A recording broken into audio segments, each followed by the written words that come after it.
પણ ખાસ બીજી વાત એ કરવાની છે પવન અને તાપમાન। આમ જોવા જઈએ તો તાપમાનની અત્યારે સ્થિતિ છે થોડીક વિચિત્ર જોવા મળી રહી છે।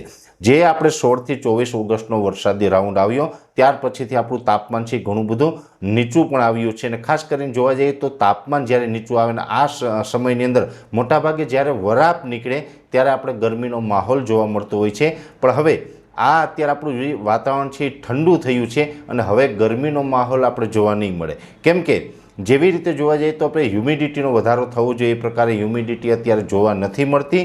ખાસ કરીને સૌરાષ્ટ્ર કચ્છ અને દક્ષિણ ગુજરાતના ભાગો છે એની અંદર અને ઉત્તર ગુજરાત મધ્ય ગુજરાત એટલે ઓલ ઓવર ગુજરાતની અંદર તાપમાન છે નીચું જ જોવા મળશે, ઠંડુ જોવા મળશે। 16 થી 24 ઓગસ્ટના વરસાદ બાદ વાતાવરણમાં ઘણી બધી ઠંડક પ્રસરી છે અને આ ઠંડક આપણે યથાવત રહેશે। એટલે હમણાં આપણે ગરમી ઉકળાટ જોવા નહીં મળે। સામાન્ય રીતે જે ભાદરવાનો ઉકળાટ હોય, ભાદરવા મહિનાની જે ગરમી હોય એ ગરમીનો અહેસાસ હમણાં આપણે થવાનો નથી, જેની દરેક મિત્રોએ નોંધ લેવાની છે। સામાન્ય રીતે જે વરાપના માહોલમાં ગરમી જોવા મળતી હોય એની જગ્યાએ આપણે વરાપમાં પણ હજુ આવનારા 1-2 દિવસમાં તાપમાન છે વધુ નીચું આવશે।